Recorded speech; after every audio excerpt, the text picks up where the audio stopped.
Boa noite a todos. Agradeço a casa pela oportunidade de voltar ao trabalho. A gente sabe o quanto ficar longe algum tempo de algumas tarefas nos faz falta, né? Então eu espero poder estar contribuindo. E sempre uso uma história que Chico contava que em um certo momento, numa palestra onde ele estava, e era outro palestrante, uma pessoa chegou até ele e falou: Chico, lá no centro que eu participo, tem uma pessoa que sempre fala, sempre dá palestra. Nossa, mas ele faz errado isso, ele faz errado aquilo, ele faz... Como é que ele está lá na frente falando para todo mundo? E Chico dizia para ele assim, na simplicidade toda dele: como que você lava um cano de água? Ah, não sei, Chico. Você não tem que passar água limpa por dentro dele, até você ir limpando. Então, o irmão que estiver lá na frente, ele é como esse cano, que ele também tem as suas imperfeições e a gente precisa da água limpa. Então, a gente que está aqui na frente tem só uma oportunidade a mais de estar estudando para poder compartilhar, né? Muitas vezes o tema vem, em primeiro lugar, para quem está aqui na frente falando e depois para também quem vai estar aqui ouvindo. Então, eu espero que a gente tenha uma noite bem reflexiva. Vou compartilhar com vocês algumas coisas que eu achei importante a gente está vendo hoje, tá bom?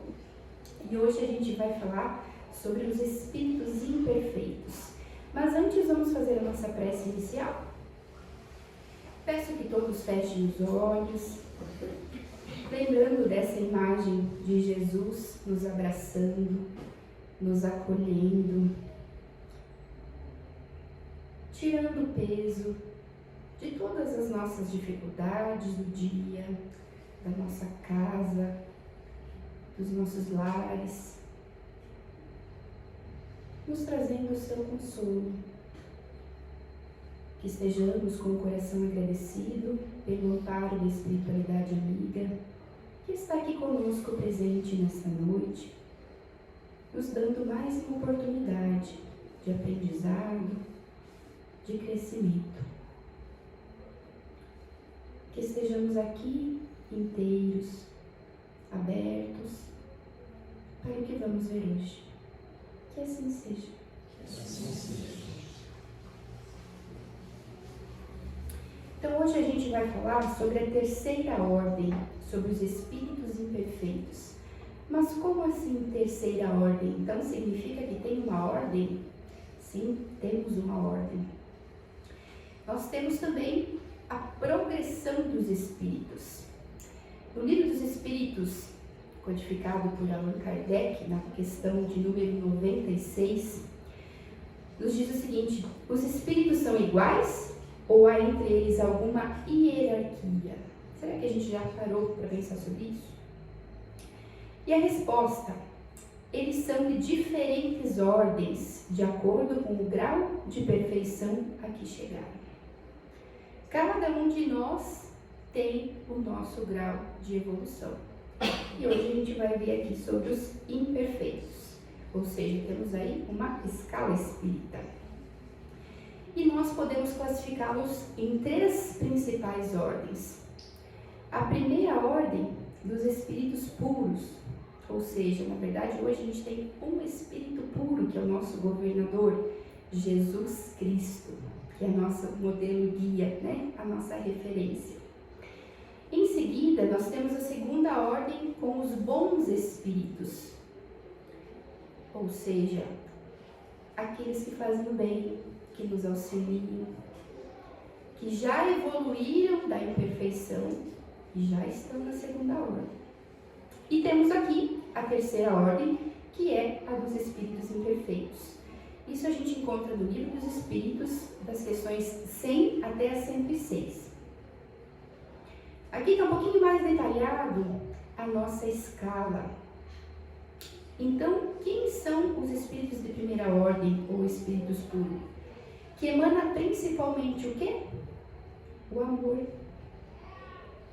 O amor que Jesus tenta nos ensinar, às vezes por situações mais fáceis, às vezes situações mais difíceis, Mas é sempre esse o caminho que Ele quer que a gente chegue. E todos vamos chegar. Já dizia também no livro do átomo ao arcanjo, todos saímos do átomo e vamos chegar ao arcanjo. E o que vai demorar? Quem vai primeiro, quem vai depois? É a nossa maneira de lidar com as provas. Quantas vidas serão necessárias para a gente evoluir?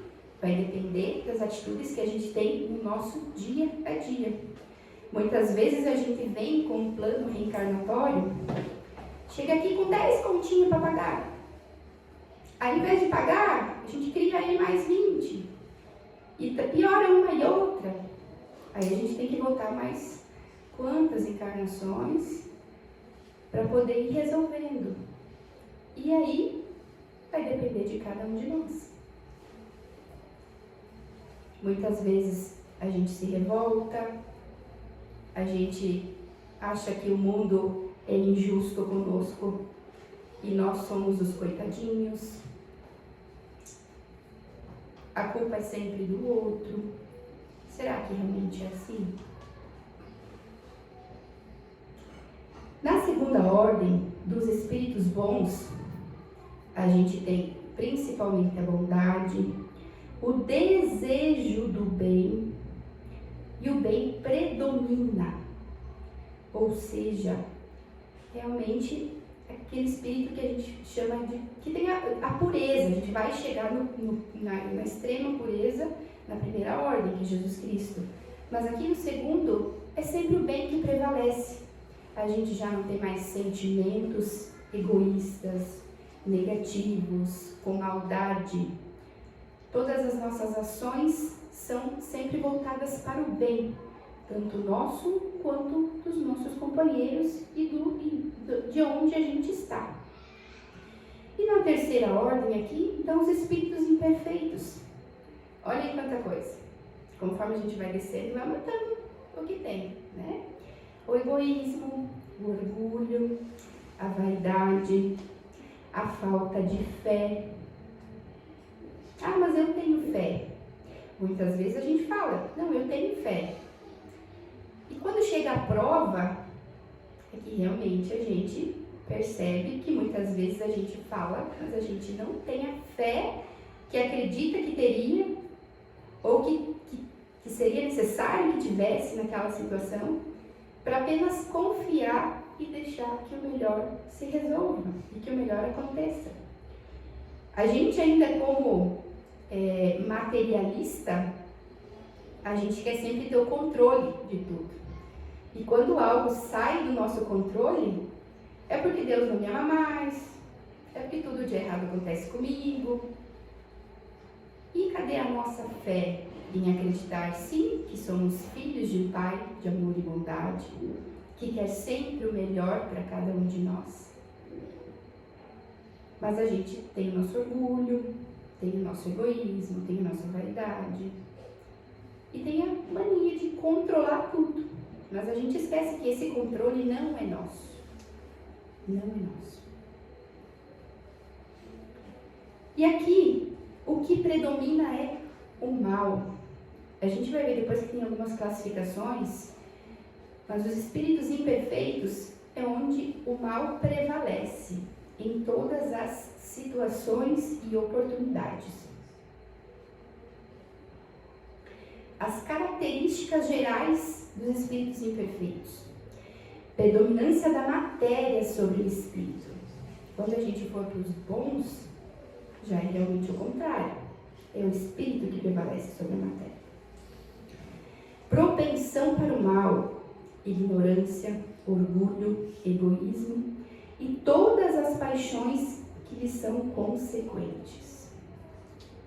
Os vícios, as paixões terrenas, vocês viram aqui, muito ligado à matéria, não consegue se desligar, não consegue se desvincular.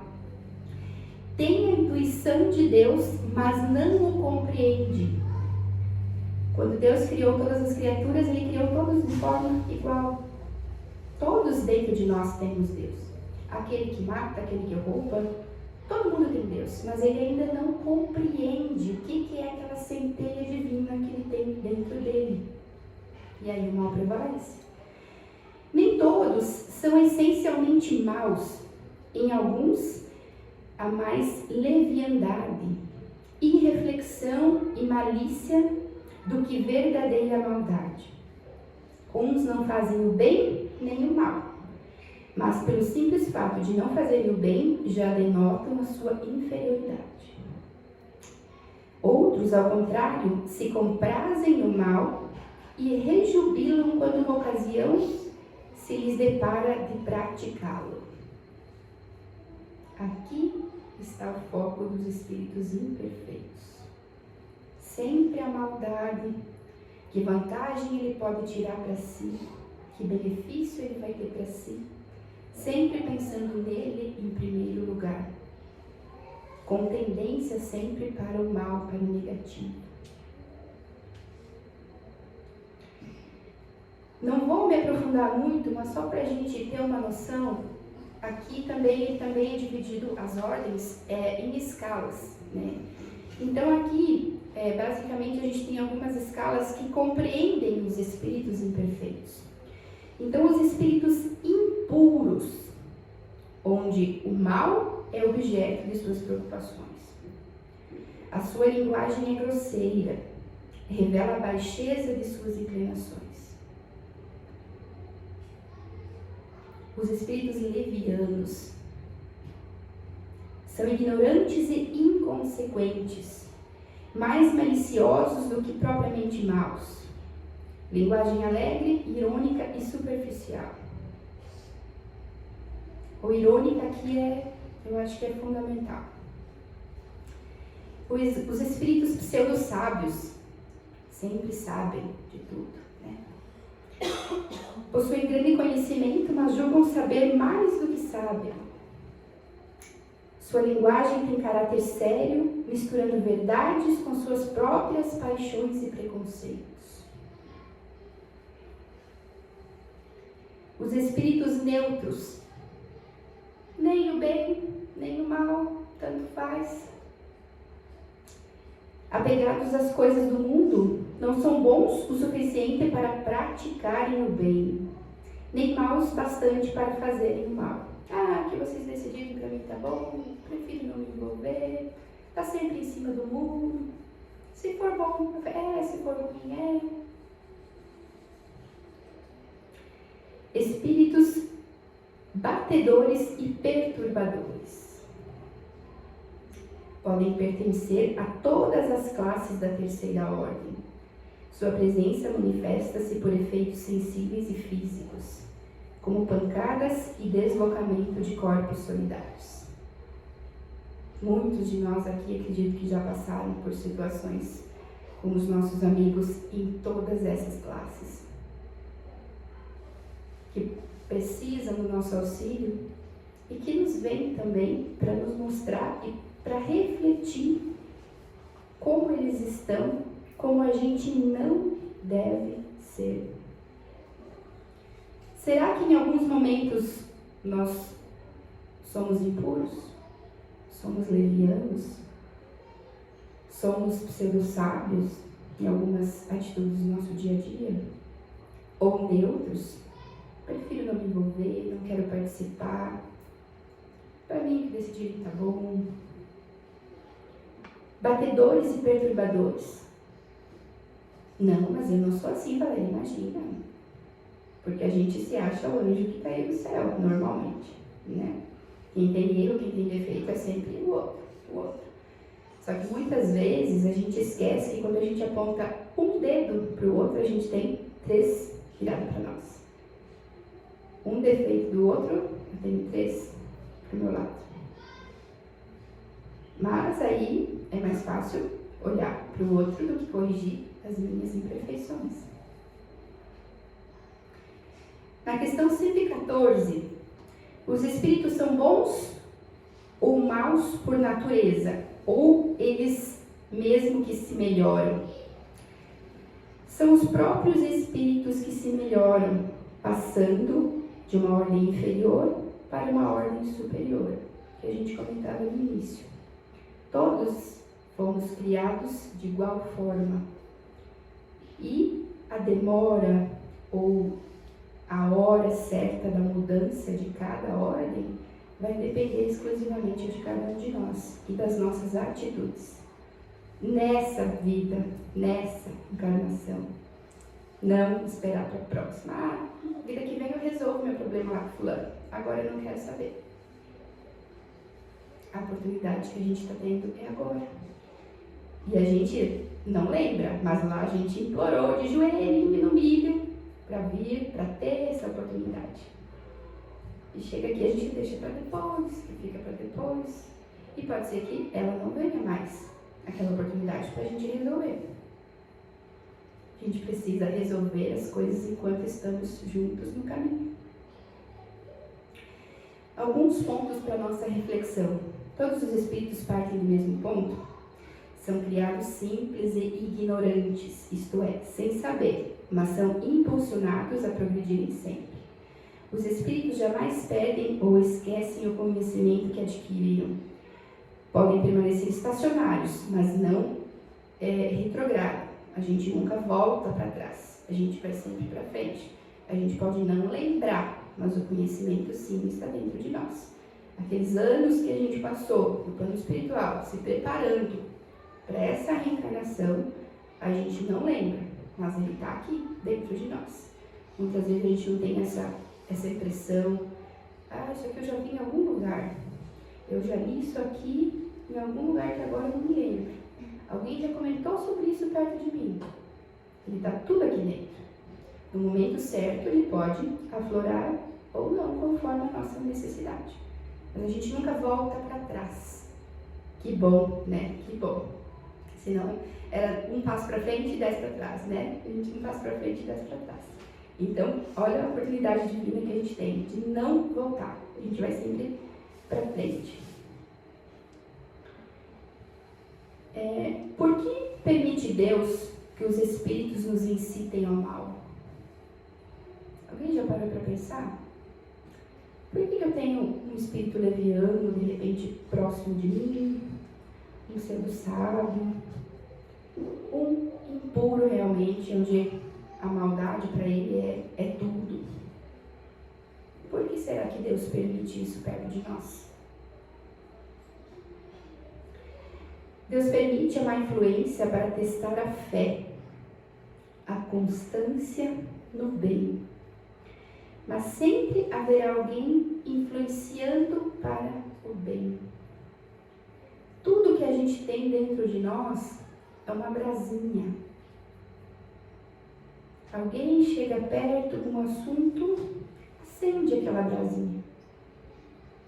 E esse acender aquela brasinha está ligado ao que a gente tem aqui e aqui. Aos nossos pensamentos e aos nossos sentimentos. O que a gente está carregando? Será que próximos de nós a gente está atraindo espíritos imperfeitos, espíritos bons, para que possam nos auxiliar nas nossas provas e dificuldades? Ou são os zombeteiros, os pseudo-sábios? Tudo isso depende de como a gente está, da nossa vibração. E como diz aqui, testando sempre a nossa fé. Os irmãos que ainda estão nessa ordem, nesse grau de evolução de imperfeitos, são ferramentas que Deus utiliza para o nosso crescimento, para o nosso amparo. Aquele que mata, aquele que rouba, aquele que usa da violência. Ele está nos ensinando o que não se deve fazer.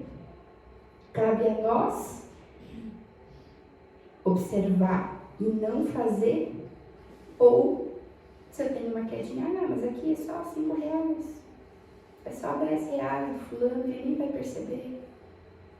Cabe a cada um de nós. A gente, graças a Deus também, não lembra tudo que a gente já errou, com quem errou nas vidas passadas. Muitas vezes as situações que vêm à nossa tona, a grande maioria das vezes ao nosso redor, são para testar como que a gente está naquela determinada situação. Se a gente parar para observar, mas agora eu tenho uma dificuldade financeira gigantesca, minha vida nunca dá certo, nada se resolve. Será que no passado eu já não usei o dinheiro ou o material de forma errada? Quantas pessoas será que eu já não prejudiquei? Talvez agora eu esteja passando por situações parecidas ou piores, para realmente que eu dê valor e utilize esse dinheiro ou esse material da forma correta, sem prejudicar ninguém, e que eu entenda isso. Então, tudo que acontece ao nosso redor e as pessoas que Deus coloca são sempre ferramentas para o nosso crescimento, para a nossa evolução. Eu vou compartilhar com vocês uma experiência que eu tive recentemente, que para mim foi bem profunda, digamos assim. Então, agora na pandemia, os meus pais estavam doentes, fizeram a passagem deles, ambos, na pandemia. Nós hoje estamos super bem, graças a Deus. Mas no momento difícil, no momento de dor, meu pai estava na pandemia, os dois estavam na UTI, meu pai já há 15 dias, e o hospital insistia em transferir para um outro hospital, isso foi lá no Mato Grosso. Por várias circunstâncias, eles acabaram tendo que ir para um hospital particular, onde tinha um socorro. Chegou a determinado momento que a gente não conseguia arcar com as despesas diariamente, porque a UTI fecha diariamente o valor e você precisa acertar. Então, o hospital iniciou um processo de transferência para um hospital público. Porém, os laudos dos médicos deles não permitiam transporte, o quadro deles era muito grave e não permitia transporte.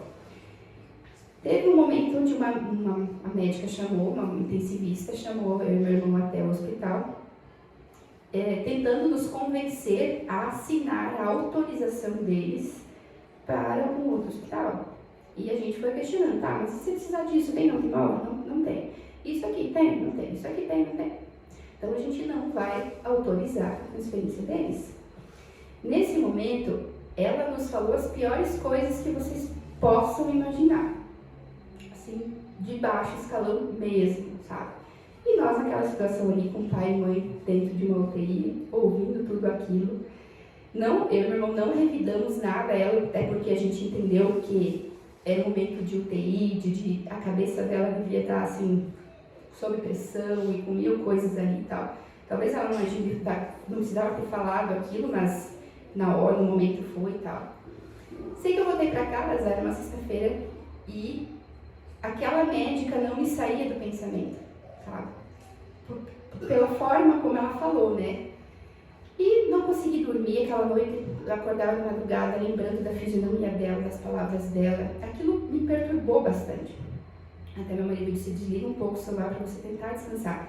Eu falei, não, porque meu celular vai tocar. Eu sei que vai tocar, daqui a pouco vai tocar. Quando deu 6 horas da manhã, meu celular tocou. E era a moça da ouvidoria do hospital dizendo que na noite anterior, aquela médica havia transferido meu pai para outra cidade.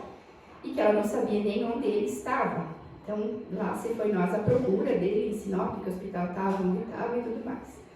Quando chegamos lá, por volta de já de 11 e pouco, a gente soube que ele já havia falecido às 7h55 da manhã.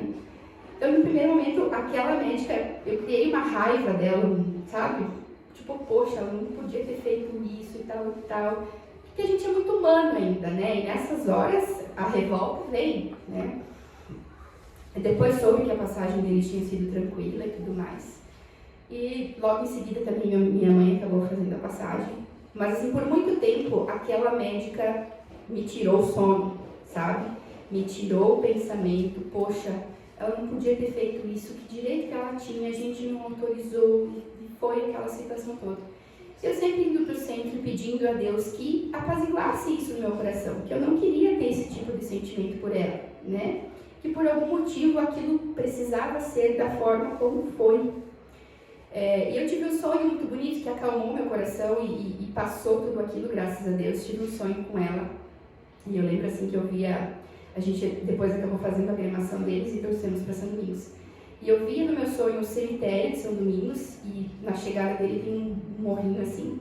E eu via ela lá plantando flores e cuidando daquele jardim do cemitério, assim, que estava a coisa mais linda aquele jardim. E ela estava fazendo aquilo por eles que estavam ali, sabe?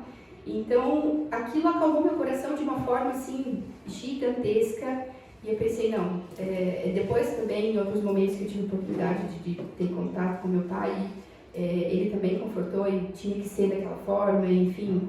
Eu lembro que ele dizia, né, se vocês colocassem a gente numa redoma de vidro, ia pegar, ia acontecer, porque já estava predestinado que fosse dessa forma, né? Mas assim, o que eu quero passar é que naquele momento, algo tão errado, porque foi uma vida de uma pessoa, é uma responsabilidade grande que ele não tinha condições e acabou, para o nosso entendimento humano ainda, né, não tinha condição nenhuma de transporte, ele acabou morrendo. Então, algo assim totalmente errado, tipo assim, né, a toda a situação. Só que se a gente parar para observar, foi uma ferramenta que Deus usou para testar a minha fé naquele momento. Porque Ele permitiu que tudo fosse conduzido da forma como foi. Então, quem sou eu para julgar? Quem sou eu para criticar? Ela foi uma ferramenta que Deus utilizou naquele momento. Assim como a gente já leu em algumas passagens, a figura de Judas, que a gente costuma atirar pedra e julgar por tudo que ele fez com Jesus Cristo. Mas já paramos para pensar a responsabilidade que ele assumiu para ter a figura, o papel que ele teve na história da humanidade? A gente nunca parou para olhar o outro lado. Então, peraí, eu vou ser o traidor, Olha só tudo que ele passou e teve que enfrentar. Tanto que logo após a morte dele, quem estava lá para dar a mão para ele? Jesus Cristo. Mas a gente sempre lembra no sentido do julgamento, né? Pela nossa questão humana. Então, essas situações, esses espíritos imperfeitos que estão conosco, que estão ao nosso redor, na nossa convivência de dia a dia, quando acontecer, lembrem, eles estão sendo ferramentas de Deus para nos ensinar algo. Se a gente vai aprender ou não, cabe a cada um de nós. Porque quando chegar lá em cima, Deus vai te dizer, não, mas a oportunidade eu te dei. Lembra aquele dia que ele falou assim? Pois é. De novo, não fez, puxa a orelha. Então, vamos procurar lembrar e olhar para isso, com esse olhar, quando as situações se mostrarem ao nosso redor. Então, peraí, para, respira. Ele é uma ferramenta que Deus está usando para me mostrar alguma coisa de bom para mim. Se ele está fazendo certo, se ele está errado, daí o problema é dele, mas vou olhar para mim. Ele está sendo uma ferramenta para me mostrar algo que eu estou precisando olhar nesse momento. Na imperfeição dele, eu posso aprender, eu posso evoluir. E assim a gente vai tornando a nossa caminhada mais leve, soltando os pesos. Vocês não têm noção do peso que eu tirei depois daquele sonho que eu tive com ela. Aliviou o coração. E a gente tem que ir deixando essas bagagens pelo caminho. Não tem necessidade de a gente estar carregando. Ai, tá pesado aqui, tô carregando isso, tô carregando aquilo. Tá, peraí, posso soltar. Não é fácil? Não é fácil. Mas a gente pode. A gente é capaz. Porque aqui, a intuição de Deus, eles não têm, mas a gente tem. E eu costumo dizer que a gente ainda, enquanto espíritas, temos ainda um pouquinho mais. Porque a gente já tem a consciência de muita coisa que as pessoas lá fora, ou outras religiões, não têm.